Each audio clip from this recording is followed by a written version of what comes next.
Welcome to Prepping for the Studio. If you're a musician or musical artist that wants to learn more about what goes on, how to prepare, or how to make the most out of your studio session, you're in the right place.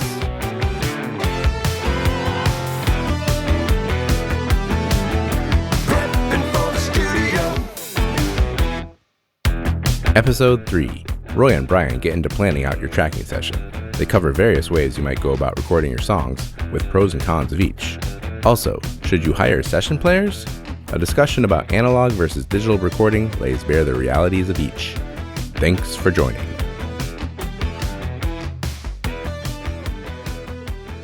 Hey everybody, welcome back to Prepping for the Studio. I am Roy Silverstein, joined by my co-host Brian Schubel. Hello. How you doing? Good. Excellent. So this is the podcast for the musician who is new to the studio and wants to know what goes on and learn how to prepare and get the most out of their sessions. This is episode 3. Welcome back. Hopefully you checked out the first 2. I thought we were going to be already jumping into tracking, but we're kind of really still going to be talking about getting ready for that. Planning and picking your team. It's an important thing to consider before you book studio time, because who are you going to be working with and what kind of plan of attack are you going to have for your sessions? Because there's considerations. There's considerations about how you want to go about this. For instance, are you going to record everything at the same time? Or are you going to do it all piecemeal? Or some combination? That's kind of what I talk about in the ebook, by the way, which is at preppingforthestudio.com, which this whole podcast is based on. That's kind of how it goes. There you have the real old school of everyone gets in a room and records, right? Yeah. And a lot of stuff nowadays is done more in pieces or some combination. Mm-hmm. Well, let's talk about, the 50,000 foot view of those options. The all playing together in the same room is going to give you the most sort of live and organic kind of feel, right? Mm-hmm. But before we go too much further there, Yes. What I would say is you have to take into account what kind of music you're playing. If it's a rap where you just have loops, then that probably negates a lot of players. True. You probably don't have a band in that case. Yeah. This wouldn't apply too much to that sort of music, Yeah. which is mostly made by a producer somewhere and on their laptop, and it's all electronic instruments. Mm-hmm. Yep. So for those people, it's pretty easy. They're just coming in to record a vocal. Yeah. Yeah. Unless they're doing the more organic type of hip hop where there is a band. True. Yep. Yeah, which does exist. But yeah, what makes sense for the type of music that you're playing? Do you want it to have that feel of a band all playing together? Well, then best option probably is to have a band all playing together. Or do you want something that is a little more controlled, right? Because when you do things piecemeal, you gain that kind of control. Because the downside of everyone playing in the same room together is there can be a lot more bleed, Mm-hmm. between things, which makes it harder to control things at mixed time. Although we're going to talk about more, but you can use isolation rooms and stuff like that Mm-hmm. to still have it. But yeah, I mean, in general, these are good things to think about, but you do eventually need to speak with whoever is going to be your engineer, which we'll get into, how to pick an engineer, because the conversation with the engineer could lead you to down a different path, right? Yeah. Yeah. Because they might have some ideas. Like you're presumably kind of new to this all, and you don't necessarily know what's the best approach for your music. So a producer or engineer that you get involved can actually help you with a lot of these decisions. But it's good to think about it, Mm-hmm. Yeah. and start, because it influences what studio you're going to end up wanting to use. Because if it's a really small studio, well, you can't do the whole band necessarily at the same time. Mm-hmm. And the one thing I would say is if you are doing piecemeal where you do one thing at a time, you probably want to make sure the player knows what he's playing so it doesn't get in the way with somebody else who's going to play next. Yes. or you don't have a vocal on there yet or something. Right. Yeah. We're going to get into all that. I want to talk about drums first, though, because drums are so crucial and often done first for a good reason, because they lay the foundation of the rhythm and everything has to lock in with that. And if you try to do your basic tracks, let's say the guitar or something like that, initially without the drums, especially if you don't have a click track in there, it's really hard for a drummer to actually play on top of that and sync up with whatever it is, guitar player, piano player. Yep. And it is possible, though. I mean, if you do it with a click track, it is possible. Yeah. But yeah, that would be the way to do it. If you're going to lay down some other instrument first, just do it with a click track, because then the drummer can really sync up with it. Yep. Yeah. Have you ever had an experience where the drummers had to chase the beat? I have. I mean, there's been times in the past, and you probably have had them too, where there was a demo that was cut at home that was so good. At least an instrument that was so good. Maybe it was the acoustic guitar or the vocal, and so the drummer had to play to that, and it worked. It just, a lot of times it depends on the drummer. If he's like a guy who plays with other musicians a lot, that helps. Or if he's just one of those lock into the click guys. Yeah. That's always a choice too that you'll have to make, is if you're hiring, well, we're going to get into this. You want to get the right people. Yes, totally. The type of music. And yeah.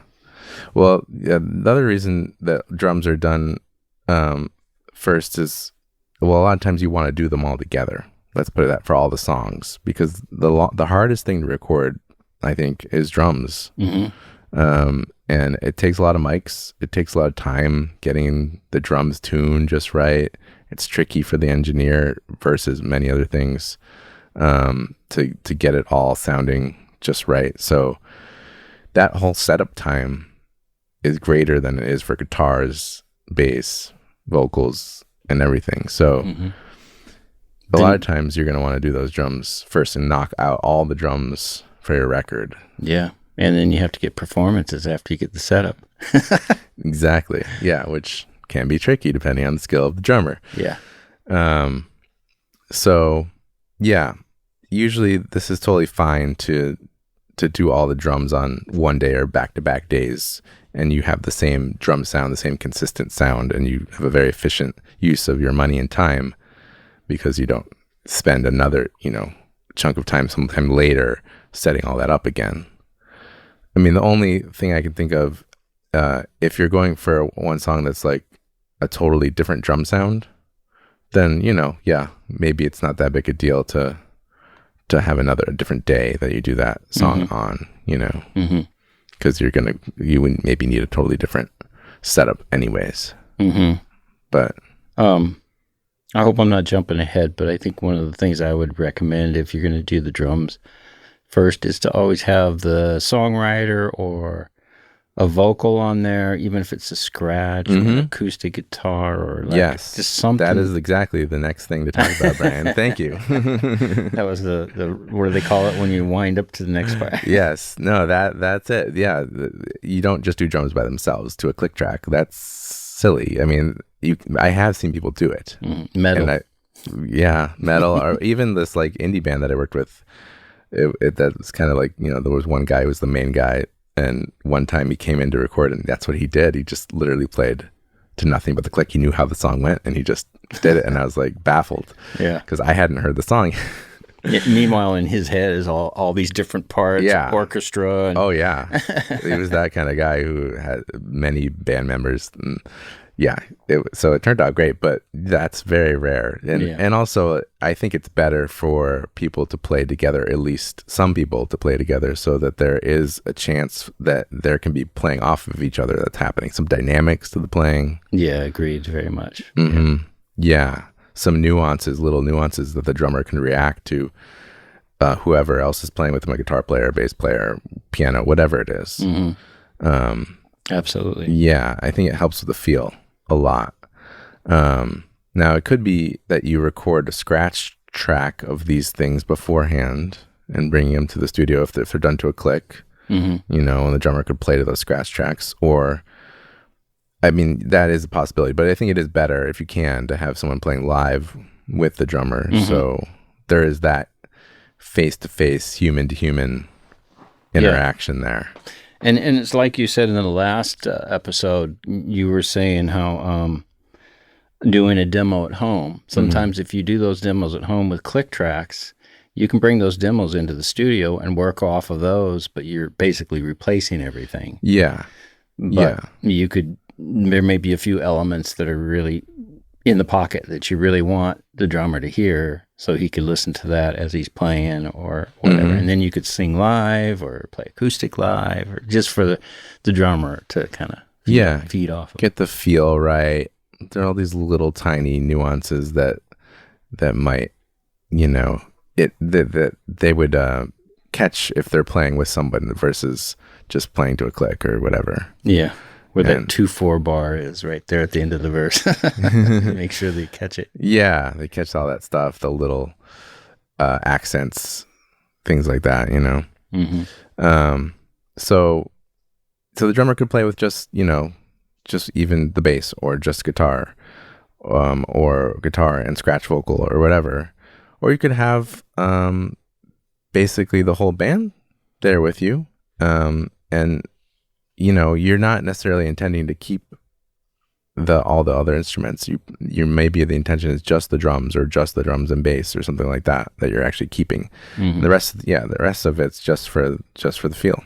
Yeah. To me, that's the best way to work. If you're a band that's very well rehearsed and you come in and everybody plays together, there's a chance you're going to keep a lot of stuff. Like the bass may have killed it. And you might need to do a couple punches where you fix a few spots. Or and bass is often recorded direct. So direct is when you basically, cable comes out of the instrument. If it's an electric instrument, it goes into this little thing called a direct box, which then lets it be recorded. And that's actually pretty common for bass and for any kind of keyboard, non-acoustic keyboard.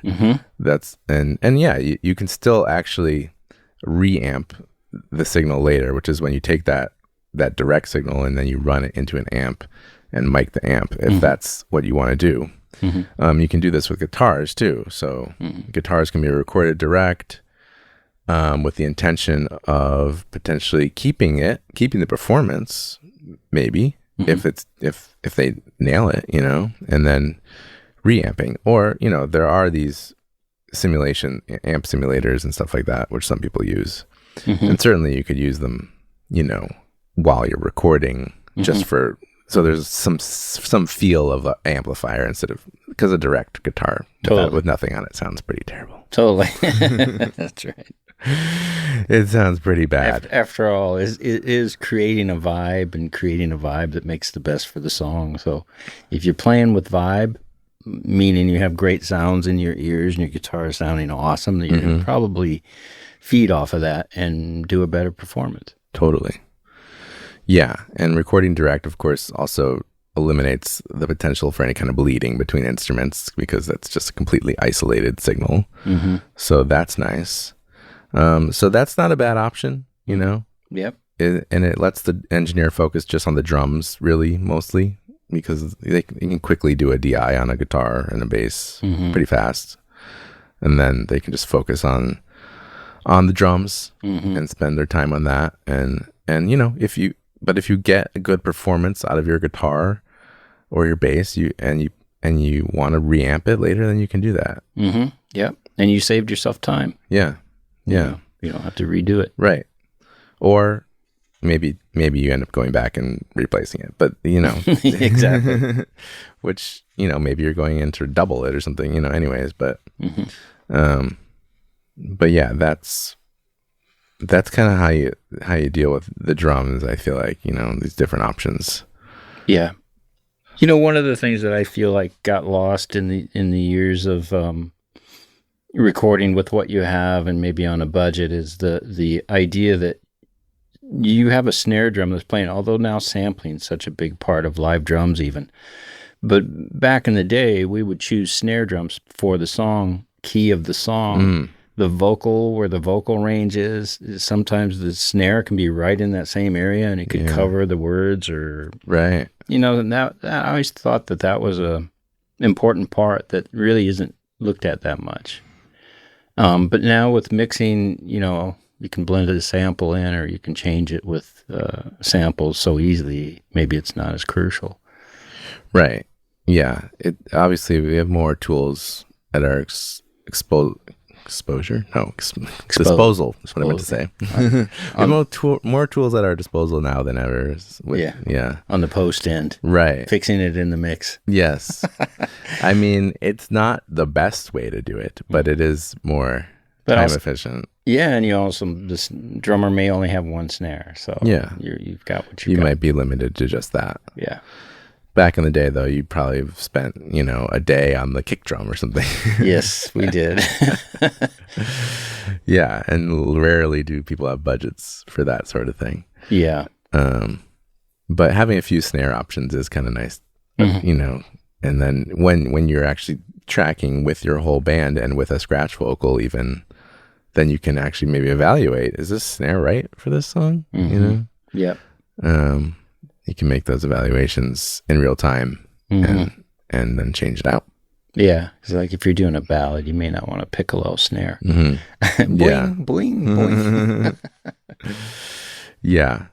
So yeah, I think we already kind of talked about, recording live and recording piecemeal. Again, the live thing gets you the most organic kind of feel. That's really good for certain kinds of music, but then you can have these problems where there's bleed, and then at mix time, when you go to try to EQ the vocal, you hear like the snare get weird or something like that. You know what I mean? Like your hands start to think, everything starts to get influenced by each other. So you put reverb on the vocal, now it sounds like there's reverb on the drums, things like that. You lose that control unless there are good isolation rooms inside the studio. So that's something that you can think about. If you do want to record live, but you still want to have this kind of great control, then maybe you seek out a studio where they have, good isolation booths that you can use. Yeah. The other option, like we've said, is recording everything separate. So you have total control, but you're going to struggle more with having the overall impression that people were playing together. And you also want to make sure that when it's time to, do another part, and the drummer's already packed up and is gone, that all the parts are right. Somebody needs to kind of, like I was saying earlier, play through to make sure it's all working. Yeah. Yeah, definitely listen to your takes. It's definitely always worth, before breaking down the mics around the drums and everything, like make sure you got it. Because this is the time to capture all that stuff while it's set up. It's going to cost you a lot of money to reset it up just because you figured out, oh man, we forgot that you're actually supposed to play this instead of that or whatever. You know what I mean? Yeah, you can really screw yourself over with that. Yeah. But yeah, doing things piecemeal, I mean, a lot of modern recordings are done this way. So it may make total sense for you to do it that way, and not every kind of music needs to sound like it's a band playing in the same room. It's just as valid for things to kind of be in their own space, and it's very personal to your music. But when you're going piecemeal, it reduces the amount that musicians can play off of each other, right? That first track that gets laid down now dictates kind of what the next person is going to react to, right? Yep. So one thing, there isn't like a live interaction between musicians. It's one person reacting to the previous person, and then the next person reacting to those two people, and then that next person reacting to those three people. So it's a chain of things where you kind of get locked in. Yep. So that's not the greatest, but Yeah. The other thing that's good about a piecemeal too is if you're on a budget and you have to kind of go, hours, you have to count your hours or look at your hours as far as the budget. You can come in and just do drums for 3-4 hours, even though you have to remember once it takes an hour or two to set up. Yeah. So you might as well try to get as much done as you possibly can. Yeah. But you could still come back and do 2 4-hour slots. Say you just have to do the bass for 3 songs, and you book 2 hours or 3 hours down there, or 4 hours, because there might be a minimum at some studios. Yeah. So you can, pick up whenever you can pick up. Yeah. Yeah. That's basically the combining the two, right? You do some stuff live, drums plus something, bass, guitar, whatever. And you get this sort of bass track done together. At least, there's something there where people were together. And then you do the overdubs. Yep. And that stuff's done piecemeal, but it's a combination. And that's what you can think through, before you even step in the studio, is what approach are you going to take with all that stuff. Yep. It's totally valid to sort of combine the two. Let's talk about vocals, which are super important. Yeah, it's funny because when you said that the hardest thing to record is drums, I agree. The second thing that's hardest to me is vocals. And not necessarily hardest, but probably one of the most important. It is super important. I mean, it is the most important thing. But. Yeah. A lot of people mostly tune into the vocals. They really need to be great. And yeah, here's the thing: if you leave them out of your tracking process until the very end, you could find out that you didn't leave space for them. And that there's parts that are stepping all over the vocal line. There's melodies or timing things, whatever it is, that because you weren't considering it, you didn't even have a scratch track going or something like that. People were just playing on top in a way that's just not going to work very well. Yeah. So it's a really good idea to get at least a scratch vocal going early on. It could be at that very first session that you do with the drums or whatever, because then you have it in mind. It's there, and people are. If there is a problem, you'll catch it early, or people are naturally just sort of going around it, Yeah. So, yeah, that's the one thing I wanted to say about vocals is get them on there early. Yeah, even if it's, like a scratch, is wonderful. Yeah, yeah, and sometimes scratches become real takes that make it. Totally. And because there's not as much pressure to do the scratch, you tend to sometimes feel a little more freer and you open up a little more. And that can help you also. If that's not the one, it can also be a good guide for you. Totally. Yeah. I've heard other engineers talk about this, that they record, I think it's Andrew Sheps. I've been listening to one of his podcasts, and he talks over and over about how he records the scratch vocal for every take that the rest of the band does, even if, they could just use one of the scratch vocals that they already captured, but he likes to record in every time. Oh yeah, scratch vocal, because there's no pressure, and sometimes you get stuff, you get ad lib things, or maybe the real great take because they were just comfortable and vibing, and that's what we do on every record, pretty much. It's sort of a norm. But they always, not always, but pretty much usually would go in and do a vocal week or day. Yeah. But there would be parts from Rough, especially, certain bands, some bands. Yeah, I can see it working out fine for some people. I can also see vocalists sometimes getting tired after 5 takes. Yep. And maybe you got something good in the first few there, but certain vocalists really kind of, they push themselves. Yeah. There's certain ways to sing where you can sing all day long, and there's other ways to sing where you really can't. Yeah. And some vocalists do it the wrong way, quote unquote, that's just how they learned, and it's kind of too late to change probably for them. Totally. But yeah, that's the vocals. What about session players, Brian? What do you think about session players? Oh yeah, and we talked about the keys, the song. That's all was in pre-production. Yes. Make sure you're all set up with the key. We did talk tempo. about that. Hopefully you got that right and your vocalist is able to hit the notes. And hopefully if they can't, then they get close enough and you're able to use Melodyne or Autotune or these tools that we have now to get the rest of the way. Yeah. Well, session players. Yeah. The thing that's the cold hard facts about session players back in the day, and I'll just say this, and when a band would come to a label and they'd go into a studio to record, they would almost always replace the drummer. It was just known that the drummer, you need to have a session drummer. Wow. And depending on the band, you would pick a drummer that's sort of that style. Like Matt Chamberlain was a big one, Jeff Porcaro. There's so many greats, and that's what those guys do, and they do it every day, all day long. So you can understand why they're great at their craft. And usually band guys, and this is no offense to band guys, is that they're the band drummer, they're on the road, they're playing in lots of different venues. There's really no strict click that you've got to be on this. I mean, nowadays I think bands have click in their heads. Sometimes, yeah. Depending on the band. But back in the day, just you're a vibe. You're out there. Sometimes the tempo's really fast. It probably is because it's live.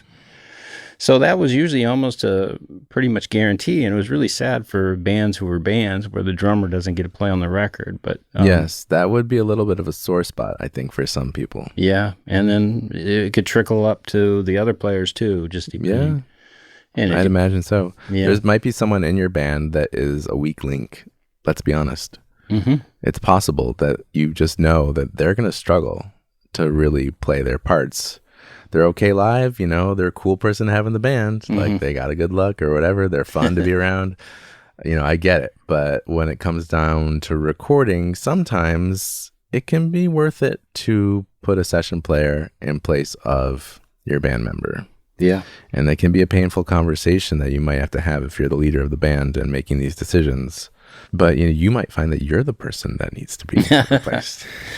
And you shouldn't really have too much shame in it, I think, because like you said, this is how records were made.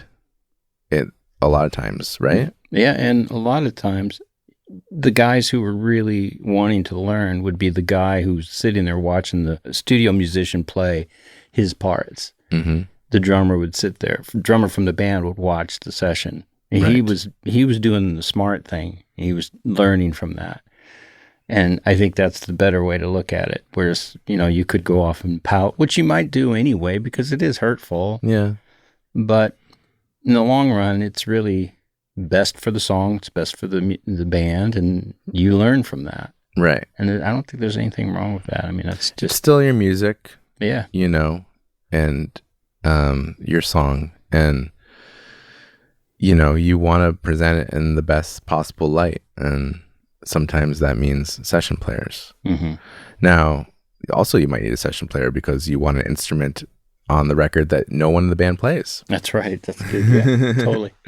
And you really want horns or you really want strings, and you don't really have that person in the band. But for this song, you want to have that, which is totally fine. I know some bands have a thought of if we can't do it live, then it's not on the record. But I don't think that should be a hard and fast rule. It's well, what do you want for the song? I mean, what does the song say that it needs to, and who cares if that's not there live? People will be okay with it, I think. Yeah. So yeah, you might have to seek out session players to fill in these gaps where you flush out the sound, or maybe you're a singer-songwriter and you don't have a band at all. Right. That's a good point. Yep. Yeah. And you build one. And you have to basically build a studio band. And that's totally valid. And can get expensive. Yes. This stuff can get expensive. Obviously, all these people need to be paid. Unless you got one who's your friend, who's going to do you a favor. Yeah. Yeah, they're great, though. I mean, a great session player is worth their weight in gold. I mean, you're talking about someone who's a master at their instrument, probably, if they're a good one, right? They have a great instrument. They have great tone, They know what they're doing in the studio. They've been in the studio a bunch of times. Yeah. They're comfortable in the studio. They're not nervous. They can learn a song really fast. Super fast. Yeah, the best ones, you can give them sheet music possibly. I mean, it depends on who it is, but they will save you time and make you sound amazing. A lot of times they'll bring something to the table that you may not have thought of. Totally. which is pretty cool. Yeah, I love when there is a session player hired on a session that I do. I love giving them the chance to try. Hey, just do like a fun take, Yeah. Like, what do you know, do whatever you feel, Mm-hmm. let them do a few of those after you get what you think you wanted, because there can be gems. Yeah. They can really throw some gems and give the song a whole other thing if you let them Yeah. have a chance to. And remember, you're on Pro Tools, so you can steal little bits. You don't have to use the whole takes. You can comp, yeah. You can comp away, which is what you'll probably have to do with everybody. You'll have to pick the best take, and you might have to fix a few little bars here and there on everybody's takes.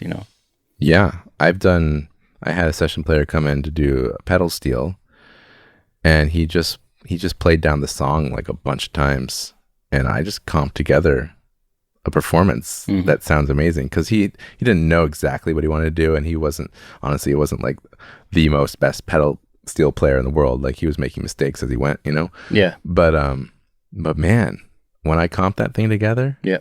it's amazing. Yeah. Yeah. So He probably overplayed a little bit too, which is okay because you can take those bits out. Right. Yeah. And that was a case where, there was no part written for him. It was just, pedal steel would be really cool on this. Let's bring someone in. And it helps if you can send them a demo or a rough mix, right? Yeah. A lot of them can figure out pretty fast how the song goes. But, if you can send them something ahead of time, then they can have a chance to check it out and make some notes and maybe come up with some idea, or if there's a particular part they're replacing, they can study it and learn it and come in and be ready to do it. Yeah. It'll save you a little bit of time. And now, a word from our sponsor, Rarefied Recording. Oh, that's me. I would be remiss if I didn't mention my studio, Rarefied Recording, and the services I offer there. The studio itself was built from the ground up, from the masterful plans of Mr. Wes Lachaud, so it sounds fantastic both in the control room and the live room. A 32-channel Neve Genesis console holds center court and is complemented by a wide array of outboard gear, instruments, and microphones. Your music will be in good company. If you live in the San Diego area, just head on over to rarefiedrecording.com to learn more and book a tour. You can also hear examples of my tracking and mixing work. If you aren't lucky enough to live in San Diego, let me be the first to suggest the idea of a destination recording experience. San Diego is BBB approved. The Better Business Bureau? No, beaches, burritos, and beer. Even if you're not a beach person, who's to complain with temperatures that are very often in the 70s? Even the winter months are averaging in the mid-60s. And being relatively dry, rain is unlikely to get in your way. The studio is very centrally located, and you can get to just about anywhere in the area in 15 to 20 minutes. Even Mexico. And while burritos are technically not a food you find in Mexico itself, San Diego has taken the concept to blissful culinary heights. You can't go hardly 100 yards here without running into a little taco shop that will be 10 times better than whatever options you have in your town. If Mexican isn't your thing, no worries. There are tons of great restaurants in the area, including a barbecue place 3 blocks away that rivals anything I've tried in Texas. And adjacent to it is one of over 150 craft breweries in San Diego. If you love beer, we gotcha. The West Coast IPA style is a specialty here, but we've got brewers doing all kinds of beers, and several have tasting rooms in walking distance. Did I mention that accommodations are available? So head on over to rarefiedrecording.com and reach out for a quote today. That's RAREFIED recording.com. And now back to the episode. I have to say that the way that sessions would work is you're doing a 10-song, maybe a 12-song record, and usually the drummer and the bass player would be a session musician. There may be a guitar player, but generally it'd be the rhythm section. Drums and bass, yeah. So you would have Aaron Sterling and Sean Hurley, and you would play the demo off Pro Tools or whatever. They would listen, they'd chart it out themselves, and then they'd go out and play it 5 or 6 times. With the band, the singer, everybody all together. And then they'd come in. We'd all sit around, well, we got it, maybe we'll try this. But generally, you've got it. Everybody do their fixes, and then you pop in the next song. Listen, chart it out, go out. I mean, you do 5 or 6 songs in a day. Yeah. I mean, we used to like to do 3 songs a day just because you could really focus more. But then as budgets got lower and lower, it became more and more songs in a day. Right. But it was a fun way to work. And isn't this, like, in Nashville, isn't this also a pretty standard thing where there's session cats who lay down basically all the tracks, and then there's the vocalist. Yeah, totally. And they do it differently. They do 2-hour sessions, which they do a lot of work in 2 hours. It's pretty crazy. Yeah. But it is the same sort of. Right. Yeah. So, I mean, this is how a lot of records get made from some of the artists that you probably like. And when so again, I don't think there's shame in using session players. It can really help your music stand out because you're getting a really amazing player, who brings a lot to the table. Yeah. It makes the engineering part of it easier. It does.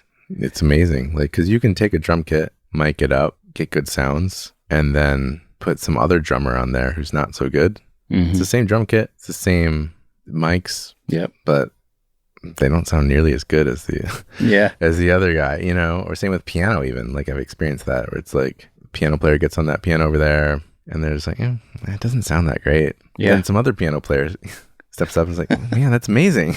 It's like the touch. They have like a touch, the interaction with the instrument that like, they know how to like bring out the best of the instrument. Yeah, the feel. It's in the fingers. It's in the hands sometimes. Yeah. It's weird. It is. It is. But yeah, it's all those little things, those little nuances that. But a lot of those guys, a lot of those session musicians, before they were session musicians, were band members. They were in bands. So they were just so good that people started asking them to play on records, Right, I'd imagine. Like Chad from the Chili Peppers was one of those guys. He does a lot of session work too, but he was always a band guy. Yeah. He still is, but, Right. Yeah, I can see that. Well, I mean, it makes sense. Yeah, and then they maybe end up joining a band and kind of get out of the session thing for a while, but come back to it later or something. Yeah, or they go out on the road or something. Okay, let's talk about analog versus digital. Some engineers' favorite topic. Well, here's the thing. Both are completely valid. I'm talking about whether you record digitally, like to Pro Tools or Logic or whatever program, through converters, as we call them, analog to digital converters. Or do you record the old school way to a tape machine? Now, both are completely valid. Tape is going to come with a certain other sound to it that you might be looking for. If you're kind of going for the more old school sound, or you just value tape in some form, it's you connect with it because some of your favorite artists use it, or you know what that sound is, which we'll talk about. But the thing you have to know right off the bat is recording a tape is extra cost. Yes. I mean, there's the cost of the tape, first of all, and lately I haven't checked it very lately, but last time I checked it was like $350 for a reel of 2-inch tape. Wow. After taxes and shipping and stuff like that. Yeah. Well, how much did it cost when you were like using tape all the time? I don't know. I always thought it was around $250. $250, okay. I'm not 100% sure. Yeah. I mean, it used to just be the way that everyone recorded, right? It was on the budget. It was on the budget, and you just buy the tape. Yeah. No big deal. Bring another stack out. Yeah. There's also there's something called calibration, which takes time and you might get charged for, because tape machines need to be calibrated. They need, like, the beginning of the day, basically, someone has to go in there and make sure the electronics are in the right proper place so that the recording and the playback is proper. So you might be paying for that also. Then there's all the limitations that tape brings. So we're going to talk a lot of negatives about tape, and then we can talk about some of the good things. But we've talked about comping already, and that's so easy to do in Pro Tools and other DAWs, where you can record many performances of a vocal or whatever, and you can put together your favorite moments from each take, and you have this great master take, this comp. That's harder to do on tape because there isn't virtual tracks. Right. You have to use a track. So usually there's 16 or 24 track machines, and maybe if you're really fancy, you lock up a couple together or something. But you have to erase it, that track, if you're gonna do another one, or you put it on another track. and you only have so many tracks. So comping is a lot more difficult to do. And you're losing a generation when you bounce it down. Bouncing down, yeah. What is bouncing down, Brian? Well, if you take, let's say you have two piano tracks, so that's 4 tracks right there. Mm-hmm. And you want to pick between those two, you take the best bits of each. Then you would put those two tracks, you'd combine those on another pair. So you're 6 tracks in now. Yeah. And then once you put that comp onto that you call it the master comp track, which is 2, then you can erase those source tracks. Yeah. So then you have 4 new tracks open to do more stuff. Right. But you're bouncing down from analog to another analog track, so you're increasing so basically you're losing a little bit of fidelity. Yeah. Right. Which is, we're going to get into more of that, but yeah, the tape has, I mean, basically that's part of it, is tape has a background noise, and everything does. Even digital, there's always some noise. There's noise floors to microphones and mic preamps and all these things. Yeah. But tape has a higher noise floor than... That's the first thing I noticed after working on Pro Tools for so long and then doing a project on tape was, what's that noise? Mm-hmm. And you realize, oh, it's tape hiss. Yeah. Tape hiss. Yeah. It's just built in. And you can take it out at this point with some digital tools to some degree. So it's not the end of the world. And usually, there are noise reduction systems that Dolby what do they call it? SR. Yeah. Or there's been other ones probably. Well, I think SR is the most recent, but the most recent being 20 years ago. I think they just said, okay, tape's gone. Yeah. I don't know. Maybe there's a newer one, but... Yeah, probably not. That's probably, if you have one of those, you could drop the tape hiss to some degree with those kind of systems. But yeah, now there's plugins that you can use that can basically, you feed in a bit of that noise and then it can kind of get rid of it for you to a certain degree. But okay, let's talk about other limitations. Punching in. So when you're recording digitally, like at any point, you can do a punch in, which is, we've talked about this before. You're listening to let's say you made a mistake, so you want to kind of replace that mistake and fix it. So you listen to a pre-roll section where you're listening to what the good stuff that you were doing, and then it gets to the point where you get to the bad thing, and the engineer drops it in to record, and you record over the mistake. So he punched in. They punch in. Punch. So it's great, and in digital, if you screw up, you can just undo, right? Well, in tape, there's no undo. Yep. So your engineer goes to do a punch in, and there's a couple things that can happen. One is you can mess up again. I guess that's not that big a deal because you just do it again. Or they can actually screw up where they do the punch in. They can punch in too early, or they can punch out too late. Mm-hmm. And that can go over things that you wanted to keep and erase them. Yeah. It's not, it's called destructive. It's not a non-destructive punch in. It's a destructive punch in. No undo. No undo. Yeah. So it's kind of like a little bit, everyone's a little on edge when you do a punch in, because the engineer really needs to know their machine well. Yeah. When to push that button. There's an anticipation you need to have. And depending on what machine you're on, the anticipation needs to be longer or shorter. Mm-hmm. There's quite an art to it, as I understand. And a lot of stress around it when you have everybody looking at you, mm-hmm. depending on you to hit the right punch. Yeah. So it's tricky. It's tricky to do a punch in on tape. It is possible. It's completely possible. Mm-hmm. But it is tricky, and you can accidentally erase things that you wanted to keep. And then there's editing. I mean, again, in Pro Tools or other DAWs, super simple to edit, right? You can cut up your audio track. You can move it around. You can fade this in, fade that out. You can go really fine. Yeah, do copy paste, which we'll get into too. That stuff is hard to do on tape. Mm-hmm. You can edit on tape. Mm-hmm. You can literally cut the tape and paste it together. But that's a skill that I don't have. Do you have it, Ryan? I do. I did it a lot. You did it a lot. A lot. Would you like to do it again still? No, when they were easy edits, it's okay. Mhm. It's pretty fun. It kind of freaks out bands now if they see you do it because it looks like you're destroying the tape Right. because you're physically cutting and then you're hanging it on the wall and Yes. getting the good piece and putting it in or whatever the job takes. But I remember days when I was learning how to do that and I would get so confused as to what goes where, and the producer's asking me if it's ready to listen to, and he's starting to get angry, and you know, there was a learning curve there. But once you started to get it, you would come up with a system just like you do with Pro Tools. Yes.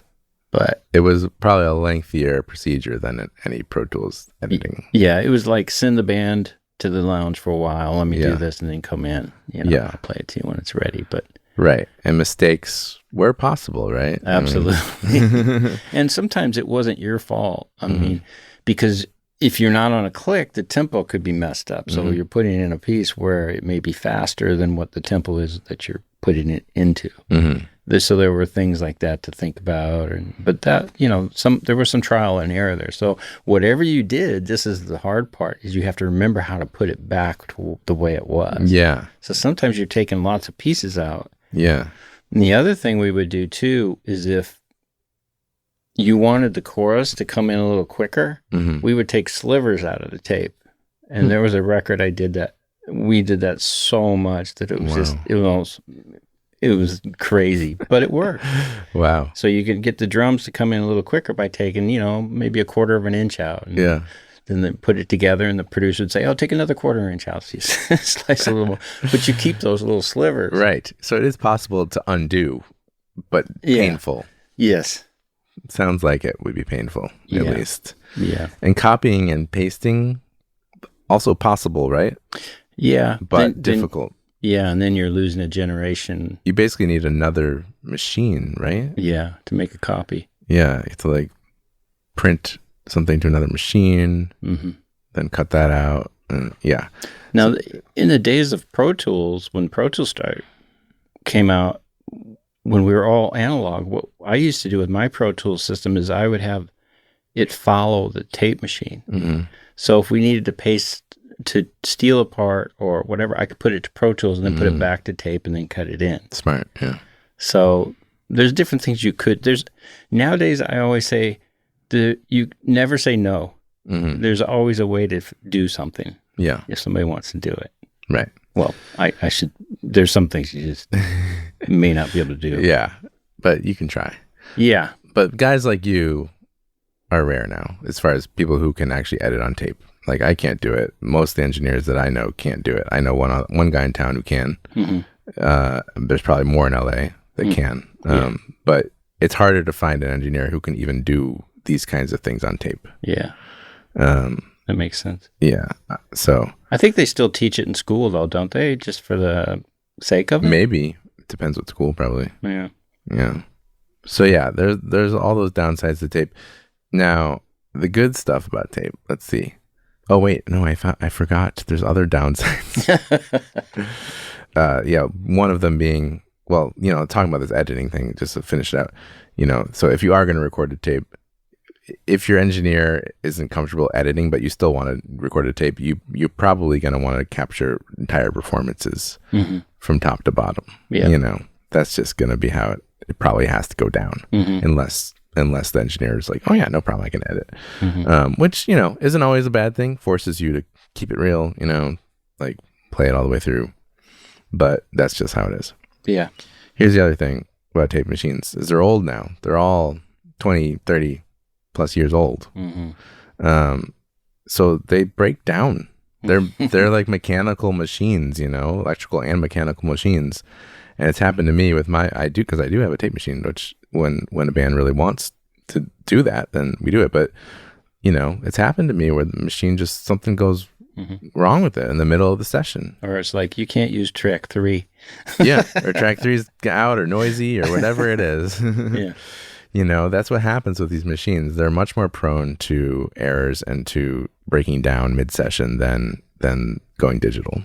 Digital equipment is more stable and generally doesn't break. I mean, eventually everything breaks, but but that's what you should keep in mind, that you could have that happen to you.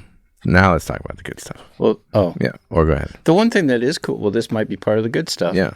is, and it still happens a lot in LA on certain sessions, is recording to tape and then putting it to Pro Tools. Yes, so there's two things you can do. Yeah, you can record the tape first So and you then get go the to analog. Yeah, then go to Pro Tools, or the other way around. Exactly. You can record to Pro Tools first, then run it through the tape machine and back into Pro Tools or whatever DAW you're using. Or one more. Yeah. Or mix to tape, 2-track. Yes, many ways to get some tape action on your songs.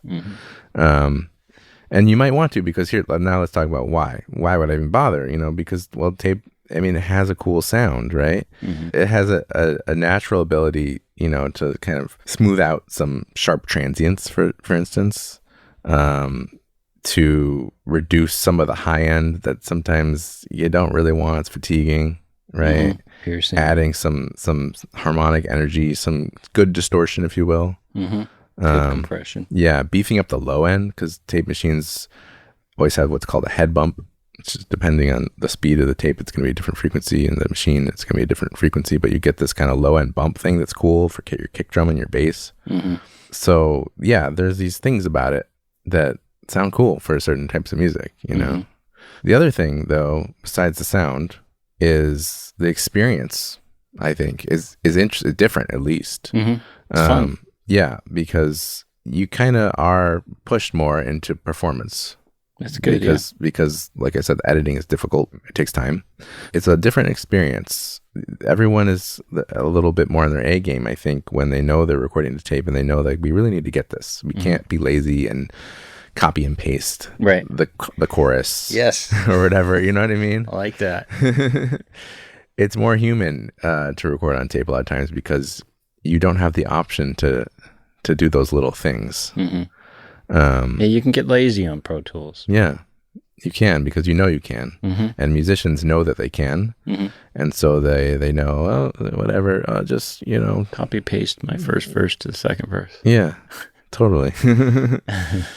That's a plus, I'd say, in the tape column, is it forces you to keep it real, to put your A game on and really give it your all.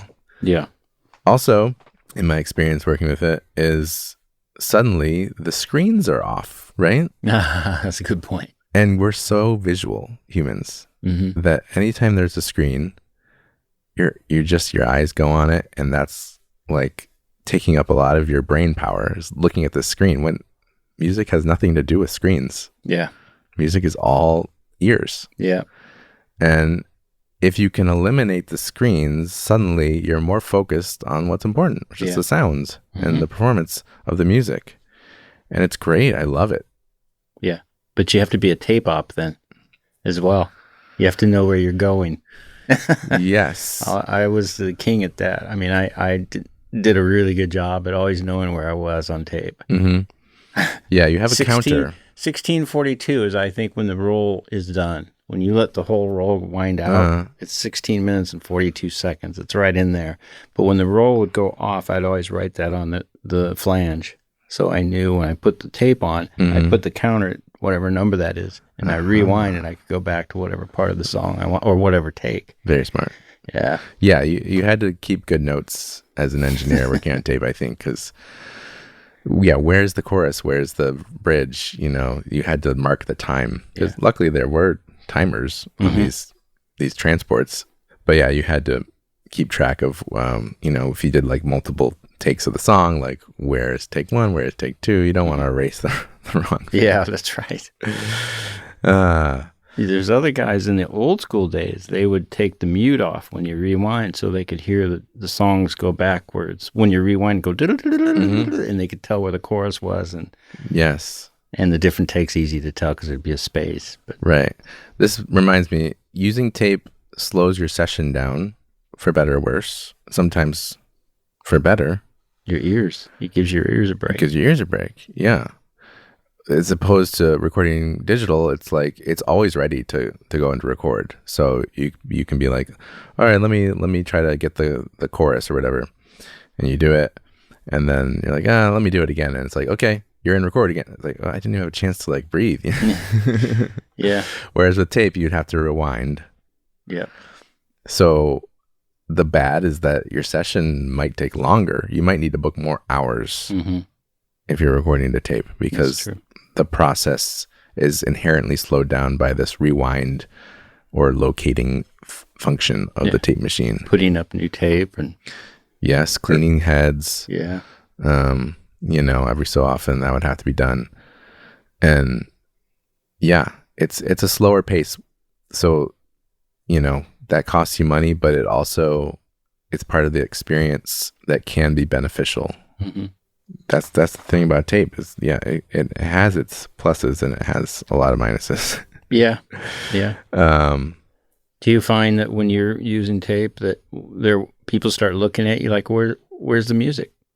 What do you mean? Like bands, because it takes longer for you to get to where you need to go. Oh yeah, they're waiting around. Yeah. Well, yeah, I think people are so used to the immediate thing now that it's weird. Yeah, it's weird to have to wait. So they're looking at you like, what's going on? Yeah. It's like, I gotta locate to the right spot here. I'm always so sensitive about that stuff. I like to try to have everything bam, bam, bam, because I hate people waiting on me. But sometimes it's just the way it is. You know, you can't speed the rewind tape up or. No, you can't. Yeah. Yeah, but like we were saying before, there's so many ways to work on it. You can record to tape and then dump all that into Pro Tools. You can record to Pro Tools and then dump it onto tape. You know, the only thing I'd say about doing that, the digital first, then the tape second, is you miss out on that experience of the tracking session. You miss out on hearing the sound of the tape early on and hearing how that then is going to influence the next thing and the next thing. Since everything is kind of built on each other, right? Yeah. But you don't run into the situation where the machine breaks down in the middle of the session. I personally like recording if I were going to choose any of those, I would prefer to record a tape and then Pro Tools versus Pro Tools to Why? tape. Because I think what you were saying, you're getting that input to tape. The transients are getting sort of smoothed over and all that's happening there. Whereas you'll get the same thing coming from Pro Tools, but there's something different. Yeah, it is different. I'm not a technical guy, so I couldn't tell you what it is, but to me it sounds better the first way.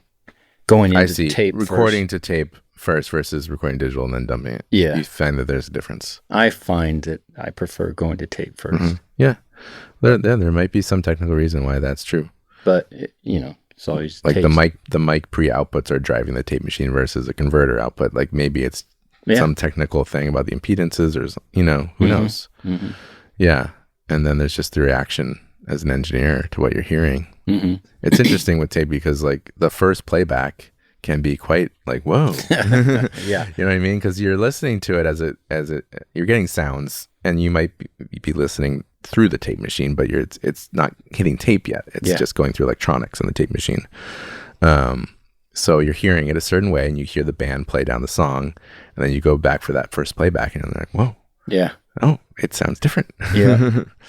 Which you don't really get that experience so much in digital because digital, you usually are monitoring through the conversion. Yeah. And it doesn't sound different. So Again, it sounds how it sounds, which is good because you get the sound and the sound that comes back is the sound that you got. Yeah. But the tape sometimes does something magical.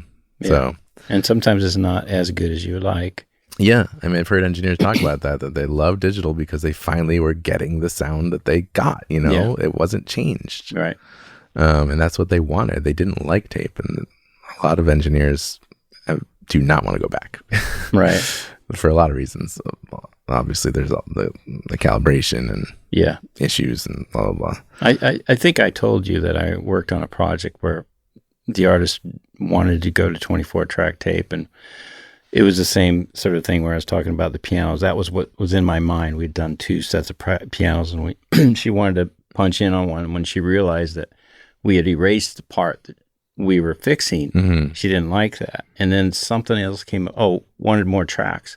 We're just like, you're done. She said, okay, we're going to Pro Tools. So we scratched the tape thing. Yeah, she liked it in theory, but in practice. Yeah, and the sounds were cool, but, yeah, exactly. Now, there are plugins that simulate tape.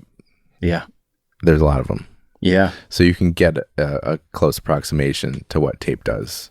with various plugins. There's even some analog devices. Yeah, like that, the UAD.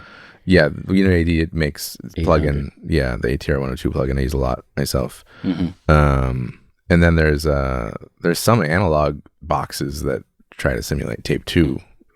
Rupert Neve Designs makes one. This company, Animod, makes one. Mm-hmm. The soft clip on the Apogee converter is supposed to be that too. Which I always have on. Yeah, I like that. So, yeah, there's other ways to get tape, or like you said, just put your final mix to tape.